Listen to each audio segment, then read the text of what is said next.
Welcome student, ITI electrician theory में आपका स्वागत है। आज हम आईटीआई के इलेक्ट्रीशियन थ्योरी के 5वें चैप्टर डीसी परिपथ के बारे में पढ़ेंगे। डीसी परिपथ एक महत्वपूर्ण चैप्टर है जहां से हर साल सवाल आते हैं एनसीवीटी के एग्ज़ाम में, और इसमें ना सिर्फ एनसीवीटी के एग्ज़ाम में बल्कि आगे प्रतियोगी परीक्षाओं में भी इस पे बहुत सारे सवाल पूछे जाते हैं। तो आइए जानते हैं डीसी परिपथ। तो सबसे पहले देखेंगे कि डीसी परिपथ होता क्या है। तो डीसी परिपथ जानने के लिए सबसे पहले हमें डीसी करंट जानना है। हमारा टॉपिक है डीसी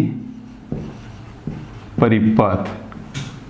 तो आइए सबसे पहले जानते हैं कि डीसी क्या होता है, जिसे हम लोग शॉर्ट भाषा में डायरेक्ट करंट कहते हैं। डीसी अर्थात डायरेक्ट करंट, डीसी अर्थात डायरेक्ट करंट,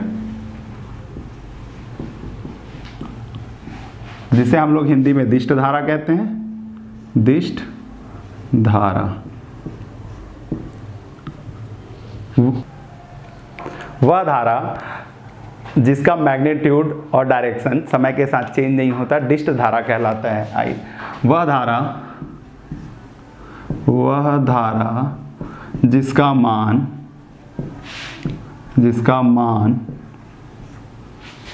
अर्थात मैग्नीट्यूड या परिमाण बोलते हैं, मैग्नीट्यूड या इसी को परिमाण कहते हैं हिंदी में, जिसे हम सामान्य भाषा में मान कहते हैं। वह धारा जिसका मान या मैग्नीट्यूड या परिमाण वह दिशा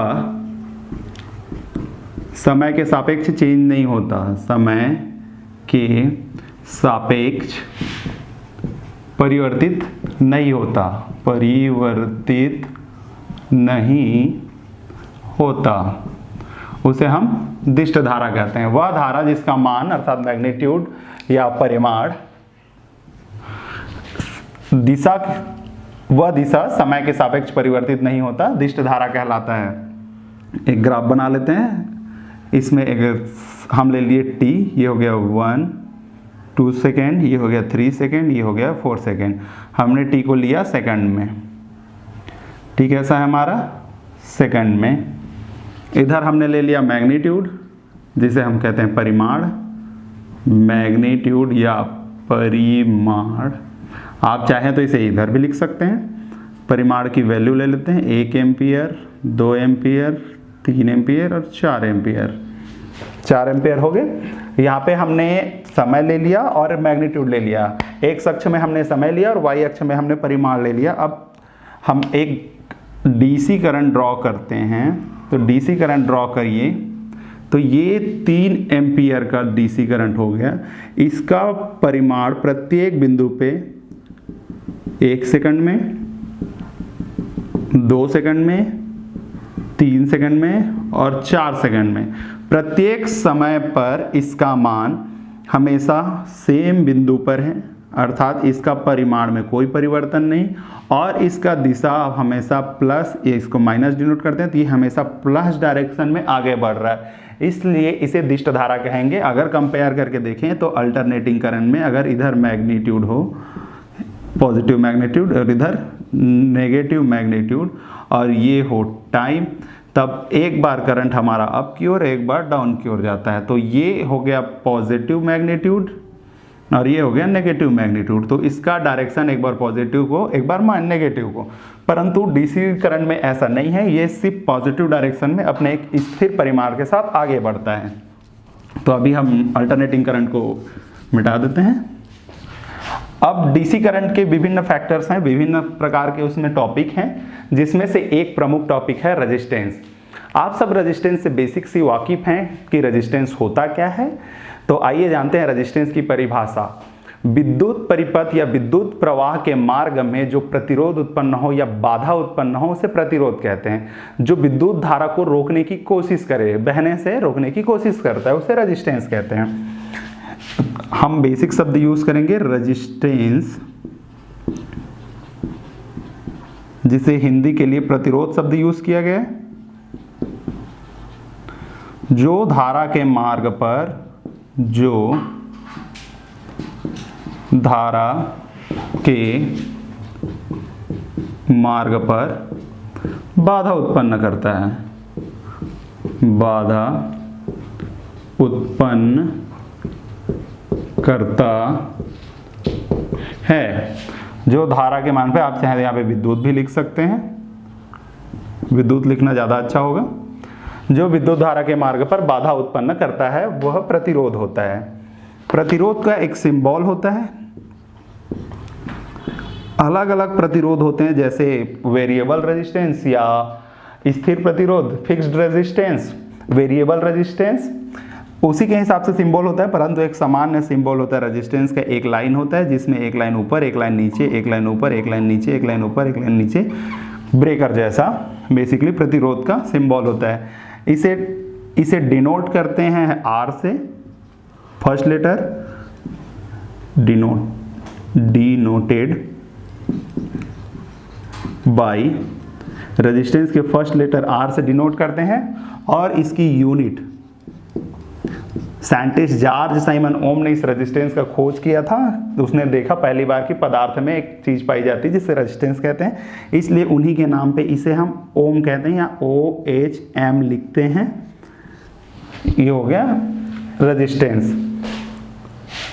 अब हम देखेंगे रेजिस्टेंस के प्रकार।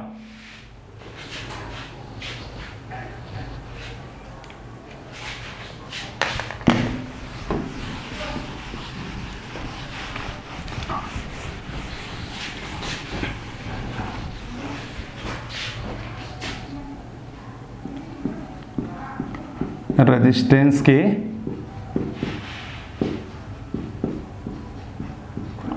प्रकार, बेसिकली दो टाइप के रेजिस्टेंस होते हैं, उसके अंदर में बहुत सारे प्रकार हैं। एक होता है स्थिर प्रतिरोध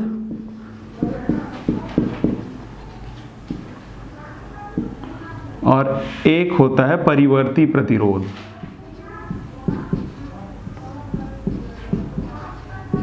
एक होता है स्थिर प्रतिरोध और एक होता है परिवर्ती प्रतिरोध। इसे हम कहते हैं कांस्टेंट रेजिस्टेंस, या सामान्य जो रेजिस्टेंस की बात करते हैं कांस्टेंट रेजिस्टेंस। इसे कहते हैं हम लोग वेरिएबल रेजिस्टेंस। आप सब ने देखा होगा 12वीं क्लास में रहता है वेरिएबल रेजिस्टेंस का प्रयोग करते हैं हम लोग। अब स्थिर प्रतिरोध किसे कहते हैं? वह प्रतिरोध जिसका मान फिक्स हो। सामान्य सी बात है, स्थिरता का अर्थ यह है कि जिसका वैल्यू चेंज ना होता हो, जिसका मान नियत हो।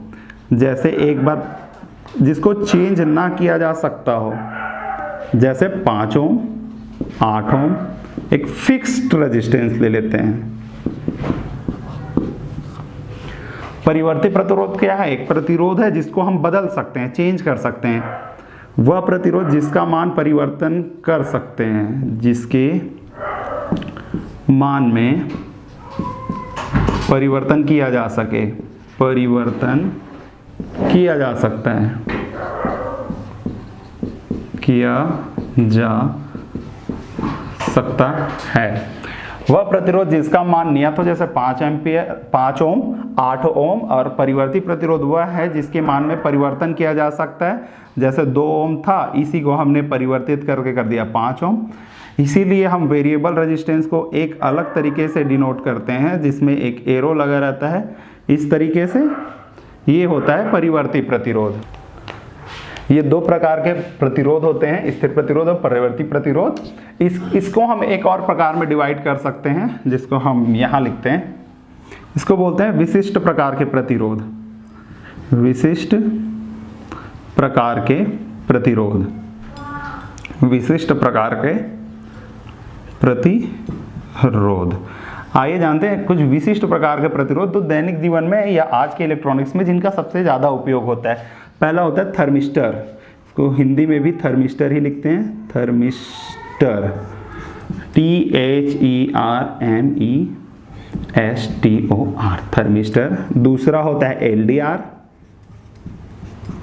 इसे कहते हैं light depending resistance, light depending resistance. और एक होता है VDR, voltage depending register, voltage depending register. ये 3 प्रकार के विशिष्ट प्रतिरोध होते हैं। पहला होता है थर्मिस्टर, दूसरा होता है एलडीआर लाइट डिटेक्टिंग रजिस्टर, और तीसरा होता है वीटीआर वोल्टेज डिपेंडिंग रजिस्टर। आइए इन तीनों रजिस्टर के बारे में जानते हैं कि तीनों रजिस्टर किस प्रकार से काम करते हैं और किस प्रकार इनके नाम का महत्व होता है। पहला होता है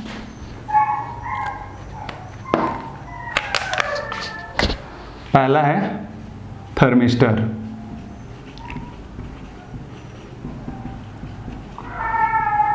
थर्मिस्टर जो है 2 शब्द थर्मल और रजिस्टर से मिलकर बना है, थर्मल प्लस रजिस्टर।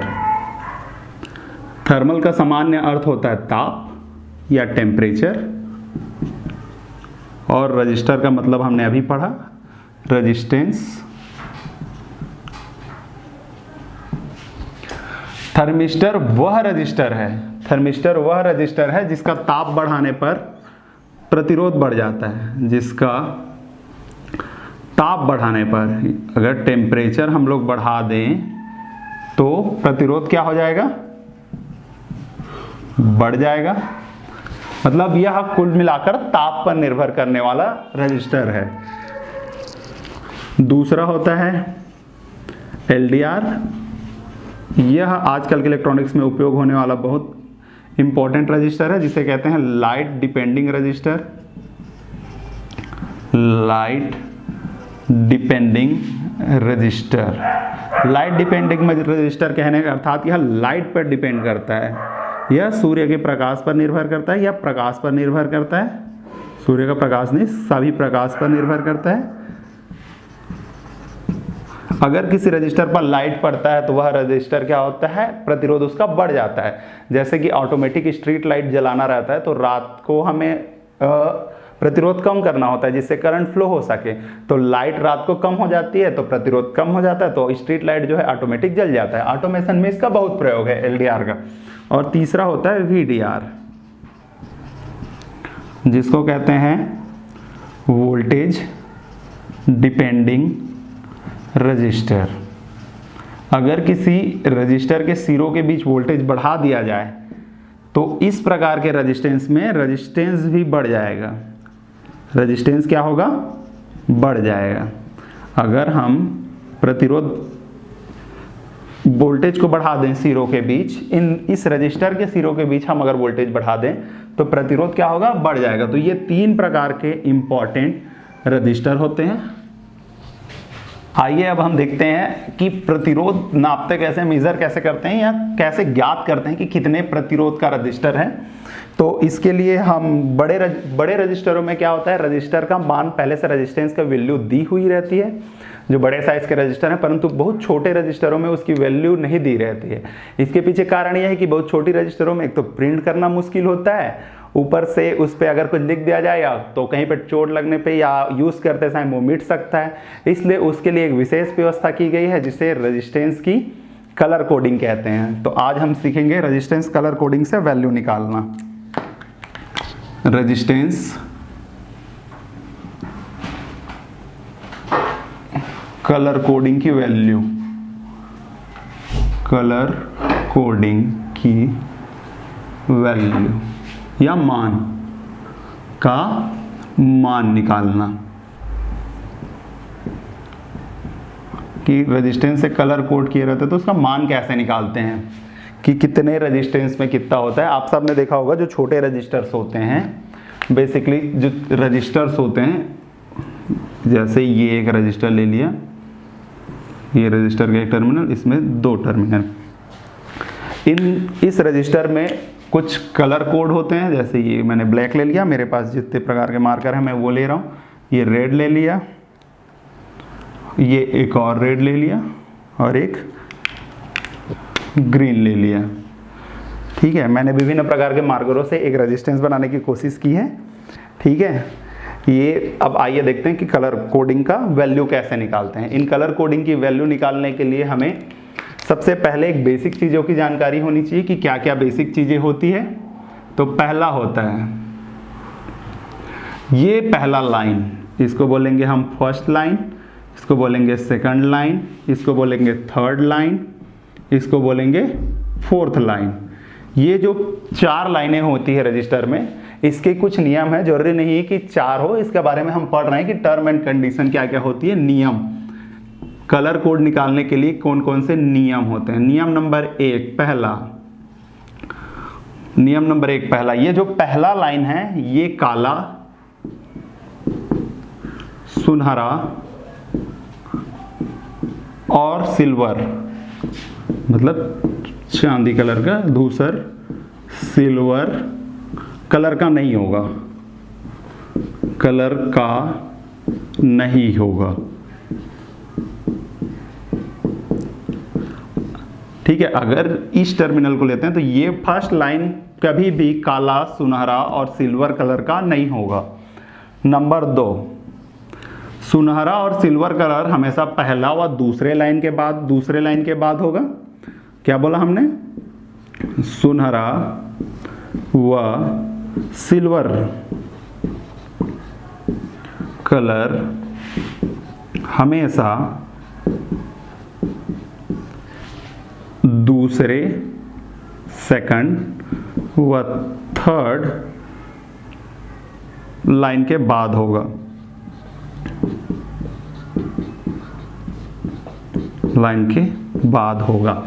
कहने का मतलब है कि काला, सुनहरा, सिल्वर कलर का नहीं होगा। कौन सा? पहला लाइन नहीं होगा इन कलरों का। ये जो पहला लाइन है ये क्या नहीं हो सकता? ब्लैक, गोल्डन और सिल्वर, ये कलर नहीं हो सकता। गोल्डन और सिल्वर हमेशा दूसरे कलर का बात होगा, अर्थात चौथा लाइन ही, यही लाइन ही क्या होगा? गोल्डन या सिल्वर कलर का होगा। चौथा लाइन क्या होगा? हमेशा सिल्वर। हमने बोला ना, दूसरा और तीसरा लाइन के बाद होगा। कौन सा कलर? सुनहरा व सिल्वर। तो गोल्डन और सिल्वर कलर हमेशा चौथे लाइन पे होंगे। अब देखते हैं first, second, third line, fourth की वैल्यू क्या होती है। तो इसमें जो पहला और दूसरा है, इसमें फर्स्ट और सेकंड लाइन, जो पहला और दूसरा लाइन रहता है, मतलब ये दोनों लाइन, ये जो पहला और दूसरा लाइन है, ये जो पहला और दूसरा लाइन है, ये जो पहला और दूसरा लाइन दिख रहा है, आपको दिखाई दे रहा है, ये दोनों लाइन रजिस्टर के मान के प्रथम 2 अंकों को डिनोट करते हैं। पहला और दूसरा लाइन क्या करते हैं? रजिस्टर के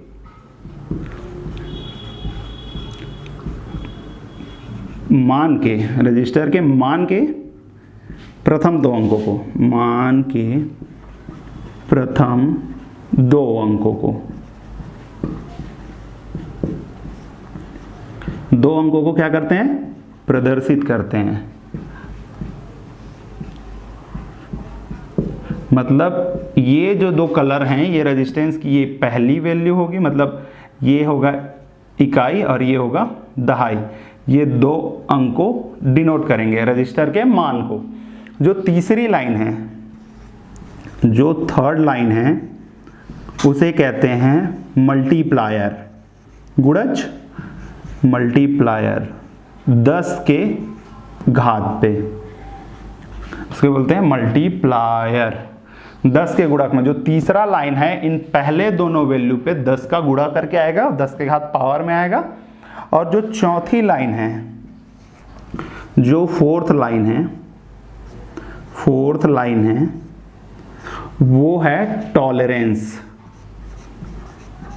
टॉलरेंस अर्थात कितना प्लस माइनस है वो शो करता है। चौथी लाइन क्या है? टॉलरेंस। अगर किसी रेजिस्टेंस में ये चौथी लाइन नहीं दी हुई है, ये वाली जो चौथी लाइन नहीं दी हुई है, अगर चौथी लाइन नहीं दी हुई है तो टॉलरेंस हमेशा 20% मानना है। टॉलरेंस हमेशा कितना मानना है? 20%। अगर ये चौथी लाइन नहीं दी हुई है रजिस्टर में तो टॉलरेंस 20% होगा। इसी में जोड़ लेंगे, अगर फोर्थ लाइन नहीं दी हुई है, फोर्थ लाइन अब्सेंट है, तो टॉलरेंस कितना होगा? 20%। ठीक है, ये 5 बेसिक नियम अगर पता हो तो हम कलर कोडिंग कर सकते हैं रेजिस्टेंस की और इसके लिए एक चार्ट भी दिया है, अभी मैं चार्ट आपको बताता हूँ कि चार्ट को याद कैसे करते हैं और बताते कैसे हैं। तो नियम नंबर 1 क्या कहता है रेजिस्टेंस कलर कोडिंग के मान निकालने के लिए कि पहला लाइन, ये वाला जो फर्स्ट लाइन है, मैंने काला ही बना दिया है कि ये काला नहीं हो सकता, ठीक है, इसको काला नहीं कर सकते, इसको काला नहीं करना है, ठीक है। पहला लाइन काला, सुनहरा और सिल्वर का नहीं होगा। ये वाला जो पहला लाइन है ये क्या नहीं होगा, ब्लैक, गोल्डन और सिल्वर का नहीं हो सकता। दूसरा और तीसरे लाइन के बाद, सेकंड और थर्ड लाइन के बाद हमेशा क्या होगा, सुनहरा व सिल्वर कलर होगा। सुनहरा व सिल्वर कलर हमेशा दूसरे और तीसरे लाइन के बाद होगा। तीसरा नियम हमारा कहता है, या तीसरी कंडीशन है कि फर्स्ट और सेकंड लाइन रजिस्टर के मान के प्रथम 2 अंकों को प्रदर्शित करते हैं। ये फर्स्ट लाइन है और ये सेकंड लाइन है, इन दोनों लाइन में जो भी मान होगा, इन दोनों का जो मान होगा वो रजिस्टेंस के, यहाँ पे रजिस्टेंस जितना भी होगा, रजिस्टेंस के पहले 2 अंकों को निर्धारित करेंगे, एक इकाई को और एक दहाई को। चौथा क्या है, थर्ड लाइन हमेशा मल्टीप्लायर होगा, 10 के घात में मल्टीप्लायर होगा। ये जो थर्ड लाइन है इस रेजिस्टेंस गुणा 10 के घात n करेंगे, मल्टीप्लायर होगा। और जो चौथा लाइन है वो होगा टॉलरेंस, यहाँ पे जो रहेगा टॉलरेंस प्लस माइनस परसेंटेज में, ये चौथा लाइन हो गया टॉलरेंस, ये थर्ड लाइन हो गया 10 के घात n पे, और ये रेजिस्टेंस के 2 वैल्यू, पहले और सेकंड लाइन के हिसाब से, इकाई और दहाई के हिसाब से, ठीक है। तो आइए देखते हैं इसका कलर कोड निकाल, ये कलर कोड के नियम हो गए। अब कलर कोड चार्ट में दिया रहता है, उस चार्ट को आप चाहे तो याद कर सकते हैं, मैं भी बताता हूँ कि उसे याद कैसे करते हैं और उससे रेजिस्टेंस निकालते कैसे हैं। तो आइए अब हम कलर कोडिंग का चार्ट देखते हैं कि कलर कोडिंग का चार्ट कैसे याद करते हैं। सबसे पहले कलरों को याद करने के लिए कोड लिख लेते हैं अपन, BROYG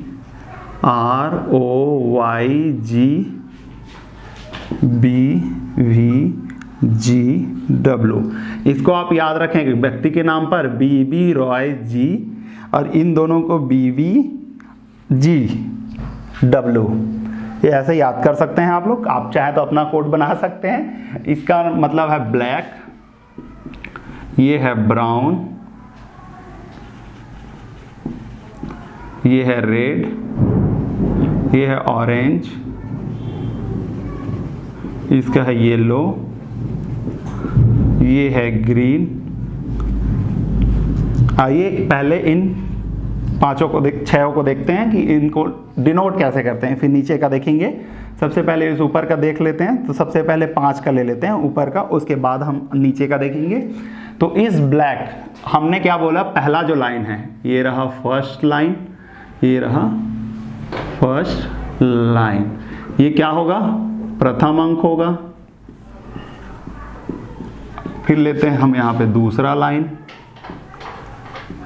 रेजिस्टेंस का, जो होगा दूसरा अंक, जिसे हम लोग कहेंगे द्वितीय अंक।